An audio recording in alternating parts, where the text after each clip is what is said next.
J'ai fait également de la subversion en partant, parce que en très mauvais arabe, je leur ai dit, eh bien je m'en vais, et puis j'espère que dans l'avenir, comme dit le général de Gaulle, qui avait un grand prestige, hein, d'autant plus de prestige qu'il est venu se balader en Algérie, je crois dans les années, à la fin de 60, au milieu de la foule, alors que dans les messes d'officiers où j'étais, j'entendais des officiers dire « ce type-là, je prends mon PM et je le descends ».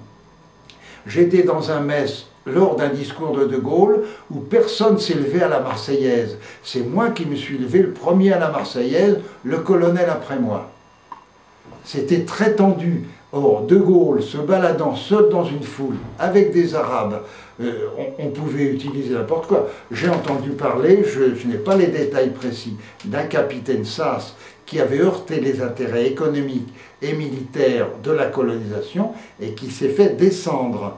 Il s'est fait descendre par des supplétifs, armés d'armes tchèques, on parlait toujours, c'était mythique, les armes tchèques, pour faire croire que c'était des FLN qu'il avait descendus. Et tout le monde disait que ce n'était pas des FLN, c'était des gens de l'autre côté qui l'avaient descendu.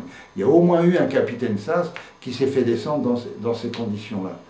Moi, je suis resté 1 mois et demi dans cette Sass d'Elma El Abiod. On essayait de pacifier, c'est-à-dire de faire des travaux, des routes, des ponts, des ponts radiés, ça s'appelle, des ponts radiés sur les oueds, de développer les cultures, d'améliorer l'élevage.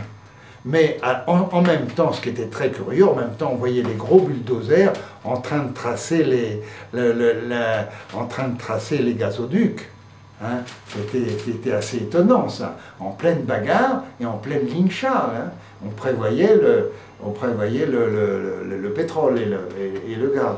Donc, je trouve également dans cette Sass d'Elma El Abiod un tiroir rempli de factures dont les enveloppes n'étaient même pas ouvertes, non payées. Je suis un peu surpris, l'attaché civil qui était à Elma El Abiod me dit ben, « voyez ça avec le colonel », je vais voir le colonel à Tébessa, et je dis « qu'est-ce que c'est que ça ?» Le colonel dit « c'est rien, Bibard, vous signez et on n'en parle plus ». Et je dis « mon colonel, à vos ordres, je signe dès que vous m'avez envoyé la lettre ». J'ai voulu un ordre écrit, j'ai fait l'imbécile, il m'a engueulé, il m'a traité de con, et je suis parti sans avoir signé, c'est-à-dire je suis tombé sur un truc où il y avait de l'argent qui foutait le camp. Hein, et je ne sais pas du tout au profit de qui. Alors c'était ça en principe la pacification. C'est très négatif aussi. Vous allez penser que étant a priori contre la guerre d'Algérie quand j'ai été étudiant, je n'ai trouvé que des choses qui ont confirmé. Pas vraiment, parce qu'à Morsotte, je vous dis, il y a eu ce qu'on espérait, la pacification. Maintenant, ça dépendait des militaires qui étaient à côté. Quand les légionnaires ont remplacé les autres, c'était un désastre.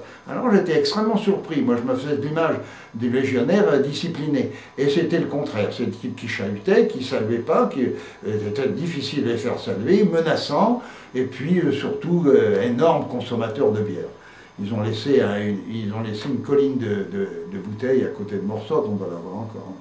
Et alors après cet intérim à Elma El Abiod, où j'ai fait un rapport officiel, parce que j'avais un rapport mensuel à faire, je l'ai fait en faisant état des exactions qui avaient eu lieu dans cette Sass, je me suis dit, là, je me fais fiche en tôle, etc. Il n'y a eu aucune réaction. Si, quand j'étais à Elma El Abiod, j'ai eu 15 jours d'arrêt de rigueur. C'est-à-dire, j'avais écrit à mon colonel qu'il avait agi à la légère.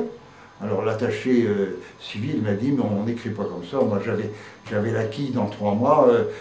Mon courage était très limité. C'était pas héroïque. Mais il nous avait envoyé une attachée civile. Une femme, j'ai bien compris, une secrétaire qui était devenue indésirable à Alger. On la bombardait. À Elma El Abiod, qui est dans le désert total, on était sur un piton avec une population terrifiée par les uns et par les autres. On envoie une femme là-dedans faire de la promotion féministe. Alors j'avais écrit au colonel, il avait réagi à la légère, il m'a répondu en me en me disant que je devais me mettre, que j'avais 15 jours d'arrêt de rigueur. C'était ma plus belle décoration d'Algérie.